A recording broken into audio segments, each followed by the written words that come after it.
health in rural areas. And it piqued our interest because it had a very broad interpretation of what affects public health, similar to what we have been working on. So things that tie into that include law enforcement, housing, daycare, mental health services. It's just a very broad interpretation of what makes people healthy and thrive. So we're very interested in that.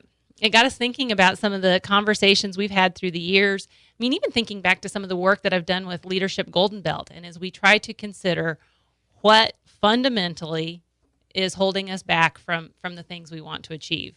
And some of those conversations would go toward the idea of illegal drugs are something that spills over and affects housing, education, any host of just, social issues. So maybe this is an opportunity to try to address some of that, is the way we kind of looked at this. The bottom line is, it's hard to thrive individually or collectively when substance abuse is present. And if we talk with people around the community, I remember one person in particular saying, I think it's the elephant in the room. We tend to think of ourselves as these safe rural communities, and we are. Mm-hmm. We are safe rural communities, but it doesn't mean that we aren't immune to some of those problems that maybe we traditionally have thought of as happening somewhere else. So, well, tell me about this grant proposal, or grant application, I guess is what we should call it. Right. But, it's just an application at this point, but it has been what kind of spurred us to start having some conversations that we otherwise might not have initiated. So we've been talking with law enforcement. We've talked with a whole range of law enforcement, from local police departments and sheriff department. We've even initiated a conversation with Derek Schmidt, the Kansas Attorney General, knowing that in other parts of the state there are drug enforcement task forces occurring. And, I think back to, just kind of like I said, that there were conversations back in the context of Leadership Golden Belt. I remember thinking, or having a conversation with Derek Schmidt when he was campaigning for Attorney General, and kind of coming around to the counties as they all do during the campaign cycle, and reflecting on this. And he said, that drug enforcement task forces have been effective in some parts of the state. They need to be locally initiated to work well, but that they would try to support them as they could at the state level if there was some local interest in getting something like that started. So we had a conversation with him, and he gave us some good ideas and some suggestions on how to put this together, and expressed willingness to, as he said before, to support it at the state level as they can. So it's been, like I said, it's just a good impetus to start having conversations about what do we, if we had funding, what could we accomplish here? Who was the grant application written to? It's something called, is it Simpatico Foundation? Mm-hmm. Actually sent it to our county commissioner's office, and then they kind of referred it on to us to see if there was something we could do with it. So, I think it's a company that is fundamentally does some of the processing of Medicaid claims in various states, and Kansas is one of them. And they've made this opportunity available specifically to rural counties in 4 different states in the country, and Kansas is one of them. Again, it's an application. We don't know if we'll get it, but it. It's kind of initiating some of the conversations that are probably good for us to have anyway. We kind of in the context of talking with our law enforcement makes me aware of some of the things that maybe an economic development director doesn't typically have occasion to really work with. But, they're starting to see some, we've maybe known about some meth problems ongoing, but they're starting to see more and more pressure of things related to marijuana after Colorado changed its laws, and so maybe even some heroin. So it's important to get on top of this before it snowballs into something much worse. You said you talked to us, you've had conversations with the administration at Stafford County Hospital. Yes. Okay, so kind of going along with the idea of law enforcement are the services that help people either get or stay or not get on the wrong track in the first place. So mental health services kind of complement this well. We don't have any kind of mental health clinic currently in Stafford County. Someone that is either referred from the courts for any type of rehabilitation or just someone voluntarily that wants to talk through some problems they're having would have to go somewhere at least 30, maybe more like 100 miles away. So we've been looking at what would it take to establish more of those kinds of services here. We've been talking with Stafford County Hospital in that context. They've been successful in setting up some telemedicine clinics over the past couple of years, and I think it sounds like it could be quite feasible to set up telemedicine at Stafford County Hospital for this. And not only would it be cost effective or reasonable in terms of cost to get it going, but also when you consider some of the things that are culturally a factor in rural communities, we value our privacy a lot. The idea of being able to talk with someone that has some distance from our community might actually kind of just have some value that way too. So, What's CSI mentality? Oh, well, in some of our conversations with law enforcement too about what kinds of things could we be doing if we did try to set up some type of, say, drug enforcement task force, what would that involve? What kinds of things would help support law enforcement doing the job they are working hard to do? One of them is the idea that as we collect evidence, they can't be in all places at all times. They rely on the public also to help them know what's going on. But there could be some education that we could do with the community on how best to do that.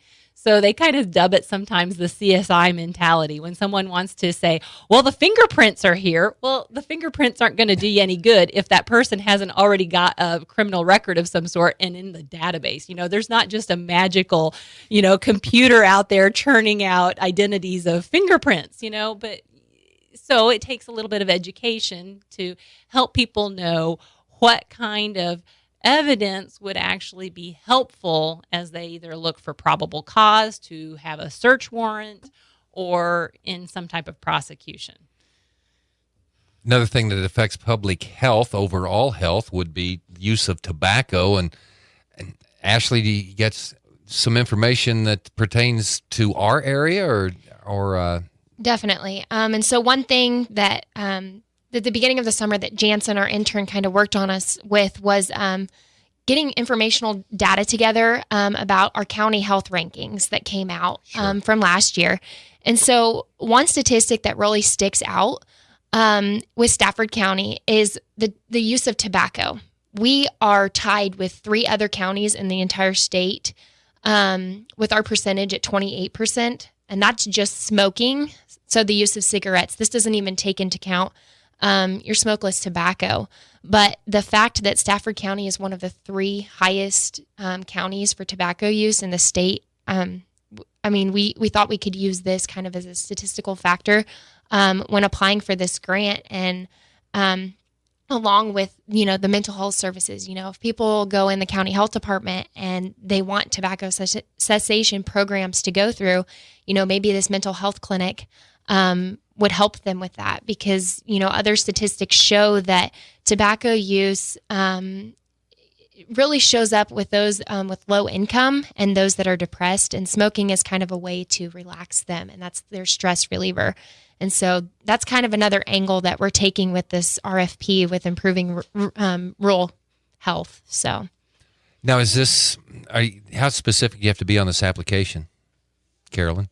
It's pretty broad. We have a lot of freedom to define what we think is needed and what is feasible, kind of our approach to it. But, I think that the idea also that this might be a way to initiate one of those services that could have a ripple effect in a positive way if we can kind of help people have the support they need to just kind of, work through whatever issues are bugging them, that depression, anxiety, anger management, they can kind of be the gateways to things that are, ultimately more destructive, like that substance abuse or, even on the tobacco side of things. And if you look at the tobacco side of things, that's one of the things we all talk about is having a high cost to society because of all of the ill health effects that happen over that person's lifetime.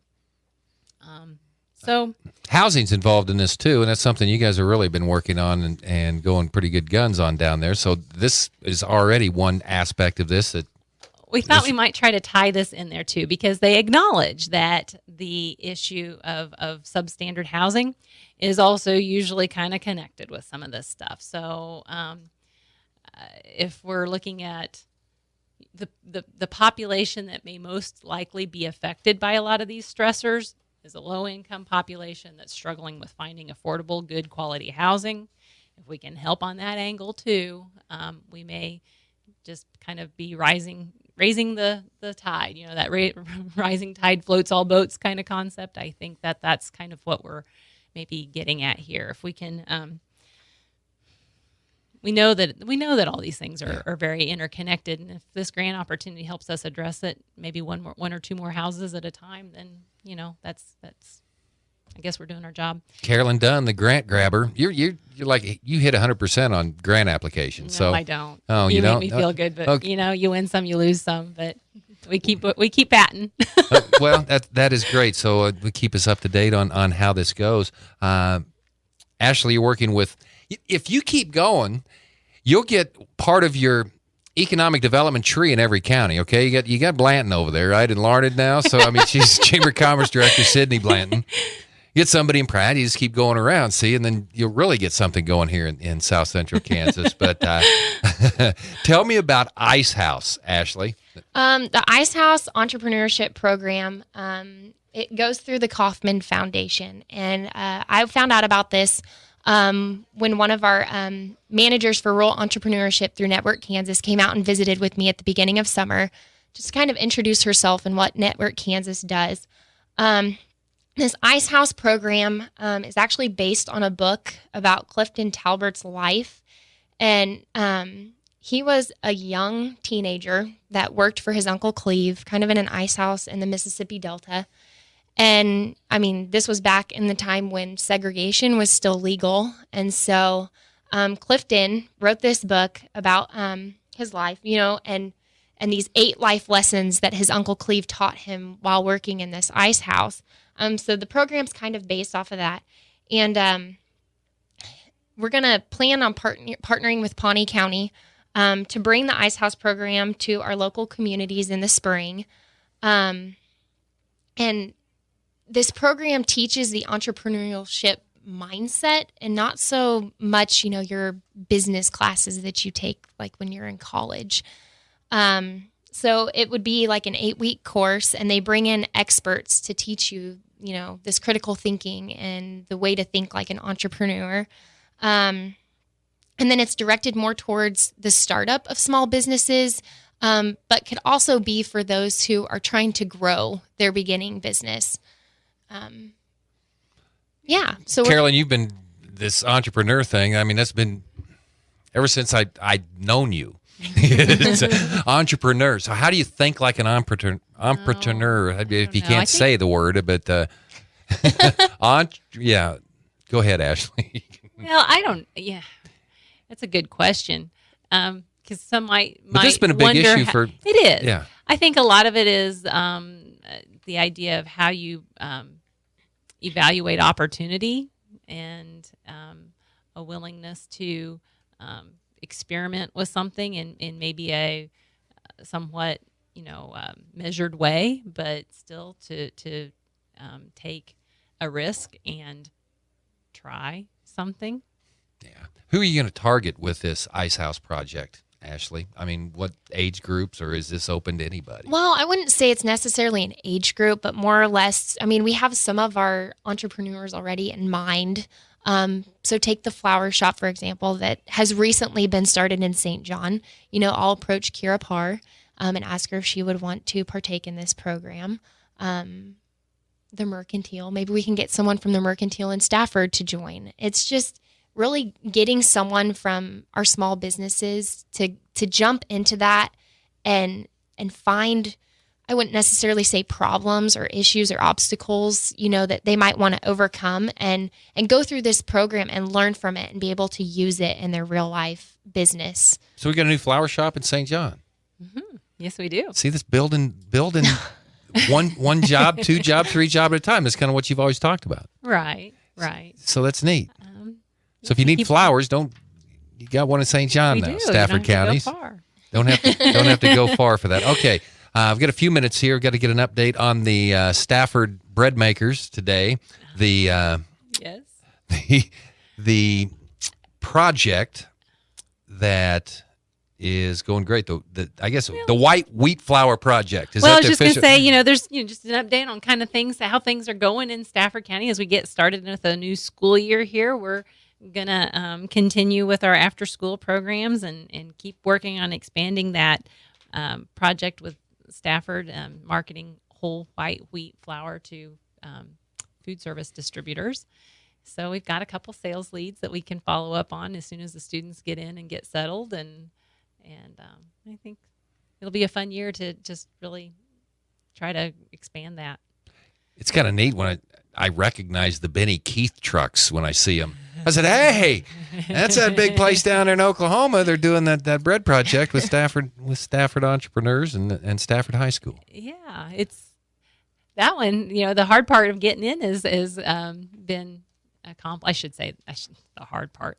That was clearly a particular achievement in getting the project going. Now we just need to talk to schools and make sure they're aware of the product and how to buy it. And we'll have the opportunity to go to some food shows this year with Benny Keith. And, if we work with some other distributors, maybe we'll be able to expand that even more. Who's the head of the bread program? I don't know. I mean, you're saying we because you get new students coming in and you still have some coming back. Well, so I guess I would consider the home for it the Stafford Entrepreneurship and Economic Development Program, the SEED program at the high school. Let's give Natalie Clark does a great job there. Give me an update on some of the housing initiatives you have going on in Stafford and the one in Hudson. Well, we're starting to see visible progress with the house in Hudson. This last week or two, they've got new windows and new siding on the house. So from the outside, you can definitely see that progress is being made. We'll get new heating and air conditioning here as the next step, and then proceed on to kind of just finishing the house in an appealing way, and hopefully we'll have it ready to rent here the next, by fall or something. But kind of even thinking back to that idea of what the impact of housing can be in a community. What we took was a house that we thought was kind of at risk of being a problem property. It was a very low value house. And, if someone were to get that either didn't have the desire or the means to improve it, it becomes another one of those, quote unquote problem properties. So we've tried to kind of have a twofold impact with this by not only avoiding the problem, but then also on the positive side, creating a good, affordable place for someone to live. So you have the Maxville, Hudson, and then what about Stafford? Stafford, we're kind of regrouping there, honestly. When we got bids back for building the house that we thought we could build at a certain price, it was a whole lot more. So we're kind of regrouping and actually looking at some opportunities, perhaps to partner with Housing Opportunities, Inc. here in Great Bend. And maybe if we can kind of piggyback off of a project that they're getting ready to start here in the fall, it could be good for everyone too. Program Director Ashley Bevan, what's going on? This is kind of your busy time. You get back into school, don't you? And what about any after-school programs that you're working on right now? So I've talked with Laura Davis, who was kind of the leader of that in St. John, and we'll actually start my aspect of that in mid-September. I really honestly don't know what I'm getting myself into. Laura says I'll be fine, and she's like, I'll be there to guide you along, so that's encouraging, but we'll just start out with me getting to know the kids and kind of going over those fundamental, terms of, what's an entrepreneur and what's your target market and that sort of thing. And then we'll get into another project. I'll kind of let the kids maybe come up with some ideas that they might want to work on throughout the year. I have one in mind if they don't come up with something, but I'm looking forward to it. So, how many kids have gone through your entrepreneur program? Do you have any idea? You know what? That's an excellent question and something I should track. I would only be able to guess, though. But it's probably... Do they graduate? Do we have this big ceremony when they come through and they go through this? Another good idea I hadn't considered. No, we should give them some recognition. What's the ages that usually are involved with this when you get them going? It's more, I think it's 4th through junior high, but you kind of lose the junior high kids because of athletics. Mm-hmm. So more your 4th through 6th graders are really the ones that participate in it. So looking to the years that we did more of a camp format, we kind of focused on those junior high kids, before they went back to school. And that was, so some of the, if I look at the alumni of the program, some of them are probably, dare I say, getting ready to graduate by now. Oh. What are you going to do when one of those kids follows through and actually does something that they got the idea back? That'd be pretty cool. It would be cool. I just remember those commercials we did that one year, and they were just fantastic. Yep. That was fun. That was a great experience for them. So those, there you go. I think some of those kids are seniors this year. So they're not far away from really figuring out what they want to do as a livelihood. Well, that would be excellent. Anything update on the sidewalk project? We're moving ahead. City has signed its contract with Department of Commerce, and we're in a stage where, basically just some of the, planning and technical stuff. I'm sure they have to do an environmental assessment, which is not a whole lot when you're talking about a sidewalk, but it's still one of those boxes that has to be checked off, and some of that that engineering will get underway. Okay, so construction will be in the spring. In the spring, okay.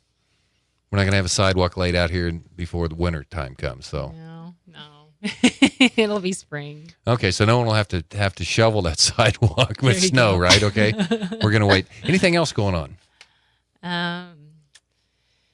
We've only got a minute left, so there's. Okay. What's for lunch? No, I don't know. I don't have anything else to talk about. I'm thinking, we have what's corn for lunch? on the cob in the back. Okay, but we have nothing to cook it on. So, but it's really, really good. You can eat it right off the cob. You don't even have to heat it up. So, can't say I've tried that before. Okay, well we'll be tracking a lot of different things right now taking place, including the grant application to provide funding for improving rural public health. Also, the Ice House project. Yeah, coming in the spring. Sydney Blanton, Pawnee County, or Larned Chamber of Commerce Director, and Ashley Bevan, Program Director for Stafford County Economic Development. Okay, I'm looking forward for big things from that. So thanks for joining us today. It's been focused on Stafford County here on 1590 KVGB. Coming up next, we have news at the top of the hour. Cole Rife's local news, and then Sports Day coming up at 12:30. You're listening to the mighty 1590 KVGB. Great band. Have a great day, everyone.